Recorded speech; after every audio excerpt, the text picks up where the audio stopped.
An essential part of our class is understanding how to give effective peer evaluations. So I'm going to take you through an overview.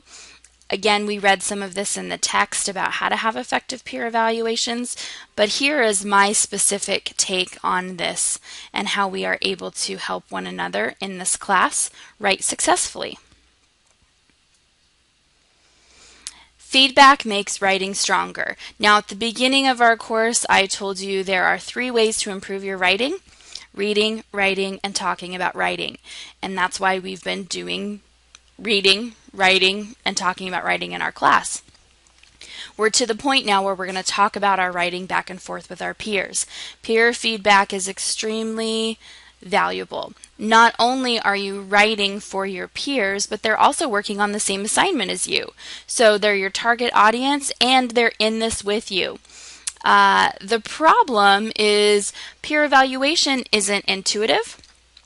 It can be very difficult to give peer feedback. For example, if I don't feel like I'm a very strong writer and I read your paper and it sounds a lot better than mine, how can I tell you how to improve your writing is often what students are thinking.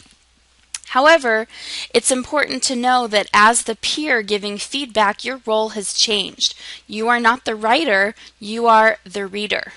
You are the target audience, So your feedback is important. Your feedback is crucial to help someone's paper be more effective and have stronger writing. So even if you feel like you're the worst writer on the planet, your feedback as a reader is the only way you're going to help another writer have stronger writing.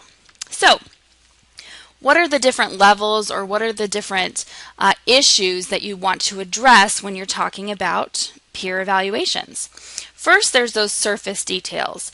Those surface details are often considered minor details, but they can very much distract from a paper. So spelling, grammar, punctuation, word choice. Did someone type T-H-E-I-R for there when it should be T-H-E-R-E for there?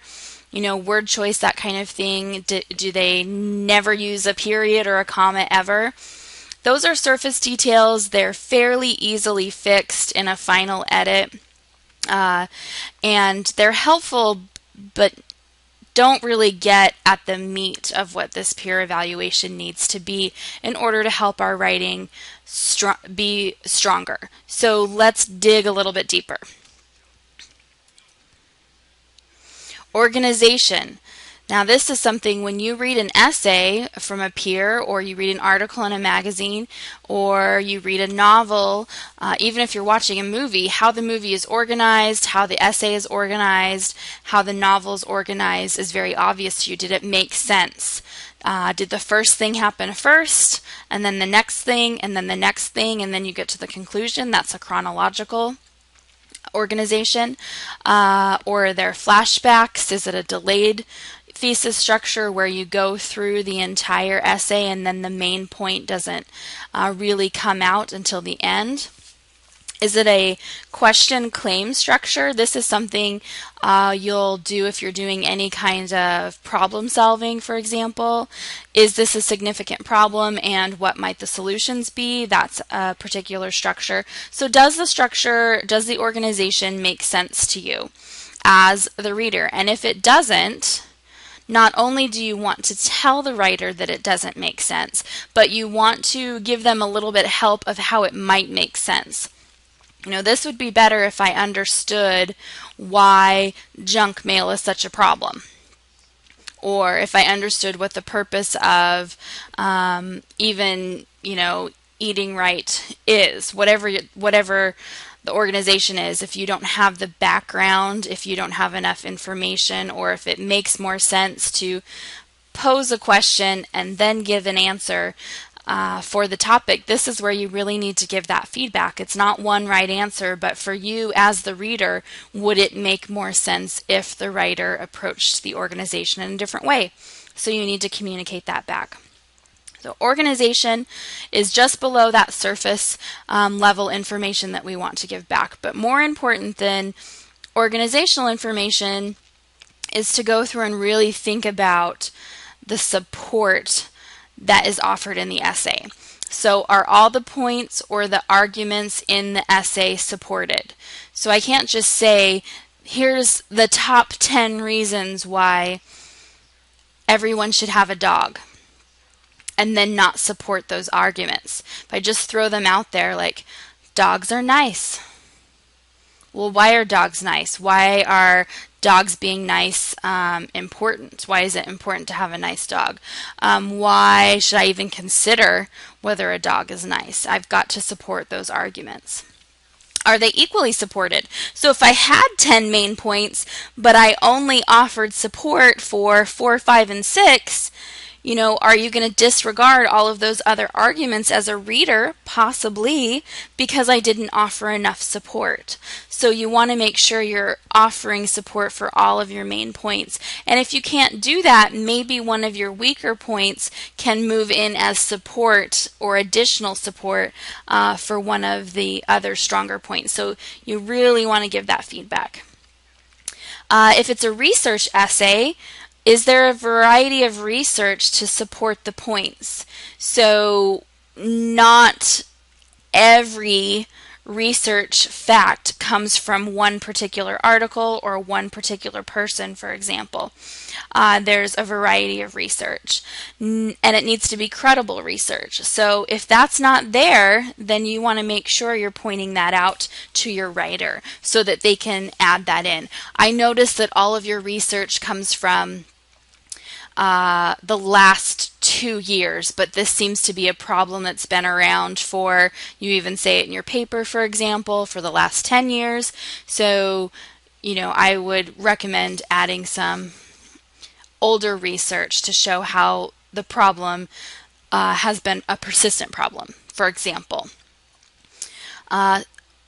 Beyond support, this is not probably, I do not want to say probably, this is the number one feedback that you can give to a writer if this is a problem, is the topic or thesis not hitting the mark of the assignment. So again, in this class we're going to have the same writing assignment, so that's going to be easy to understand what the assignment is and give feedback on whether or not the topic is appropriate. But if the topic is not hitting the mark of the essay, like you've written 2 to 3 pages, you don't want this writer to, or you read 2 to 3 pages, excuse me, you don't want this writer to continue on to a 4, 5, 6 page essay if they're not hitting the topic. You want to reel them back in and say, you know, this is really not, it's not hitting the mark of the topic, it's not really hitting the assignment. If the thesis statement is unclear, you also need to communicate that with your peers. So if you don't understand what the main point of the essay is, if you don't understand what the main argument of the essay is, then you really need to make sure that it's clear to the writer. And how might you do that? You know, if it's unclear, I recommend saying something along the lines of, I'm not really sure I have your topic correct, or I'm not really sure I'm clear on your topic, or I understand your topic, but this is what I think your main idea is. Is that correct? Yes or no? And then the writer's able to talk back to you. And again, for our online class, we're doing this through discussion board, and they can clarify for you what the main point of their essay actually is, and then you can provide, well, it might be stronger, it might be more clear, it might be easier for the reader to understand if you included this information, or you took this type of approach, or you phrased it this way, whatever your recommendations are. And also consider, does the paper thoroughly explore the topic? Okay, so did somebody, again, using this iceberg analogy, just hit the surface of the points, or did they go deep and thoroughly explore the topic? Again, if I'm talking about something like, I don't know, why it's important to include fruits and vegetables in your diet, but then I only go through and support why vegetables are good for you, And I only talk about why they're good for you when you're young and not when you're an adolescent and when you're an adult and in old age. Would I have really explored the topic?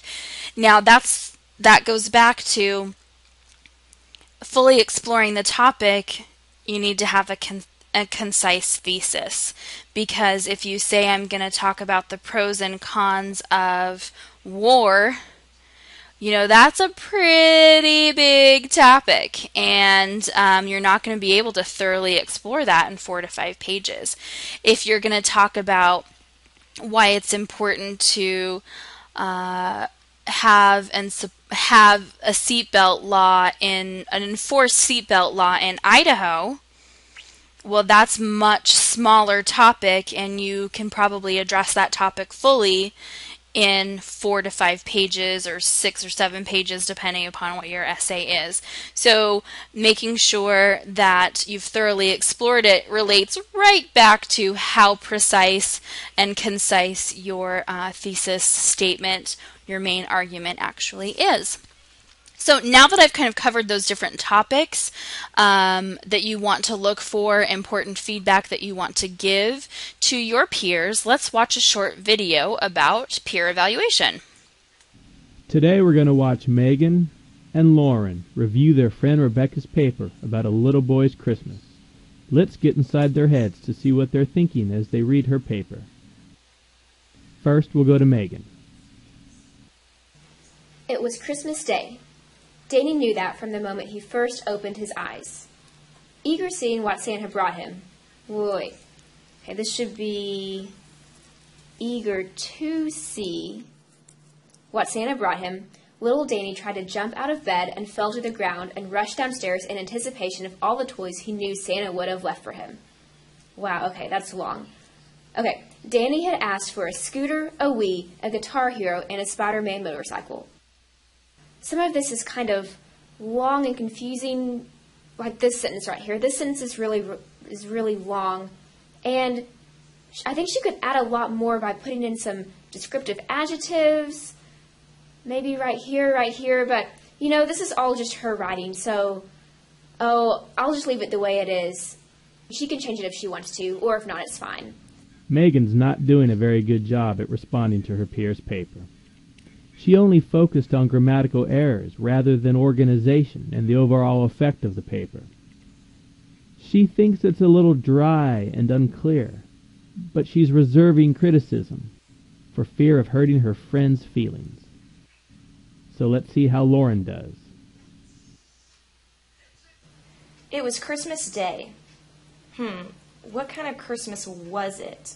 Some descriptions could really make this come to life.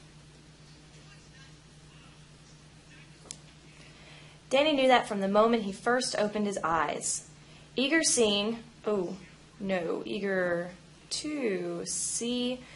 see what Santa brought him, little Danny tried to jump out of bed and fell to the ground and rushed downstairs in anticipation of all the toys he knew Santa would have left him. Okay, this is kind of long. First of all,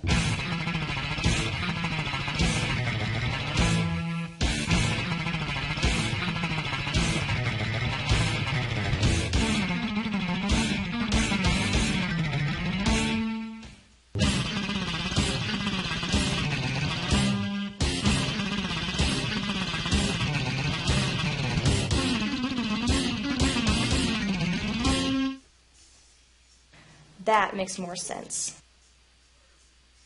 All right. See how Lauren addresses surface-level grammar, but also attends to bigger issues like descriptions and organization? She just spent more time thinking of ways to help. And now it's time to listen to Megan and Lauren give their friend Rebecca some feedback. So did you look at my paper? Yeah, I read it. I mean, there's just a couple of things, not much at all. Okay, this verb right here, this should be to see. It just doesn't sound right when you say eager seeing what Santa brought him. So eager to see, that sounds a lot better. And then, yeah, well, I mean, this sentence is kind of long, but, I mean, you know what you mean, so that's okay. Never mind, you really don't need to change anything. It was kind of long, but it's really okay. Okay. I didn't know what you meant right here, like with all that, so maybe just go back and look at that, Okay, yeah. Oh, and down here you need quotation marks. Okay, Yeah. Whenever someone's talking, you'll just want to put in quotation marks. But, other than that, that's about it. So, Really? yeah. Let's see. At the very beginning, when you talk about Christmas, I think it would really make it come to life if you told me what kind of Christmas it was. Are you talking about time periods that was early on Christmas Day? Are you talking about it was an exciting Christmas? And give me some kind of descriptive word to make that, more understandable. There's just a couple of grammatical things. This needs to be to see instead of eager seeing. Down at the very bottom, you missed some quotation marks, so I just drew those in for you. And a couple of times, you use the word and repetitively, right here, and then down here. So I changed this one to then, because I think it makes more sense to say jump out of bed and fell to the ground, then rush downstairs, so that it's sequential. And then down here, down the stairs, he stopped abruptly because there was only one gift in the tree, not and. It seems kind of more cause and effect that way. Okay. Let's see. Fell to the ground. Why did he fall to the ground?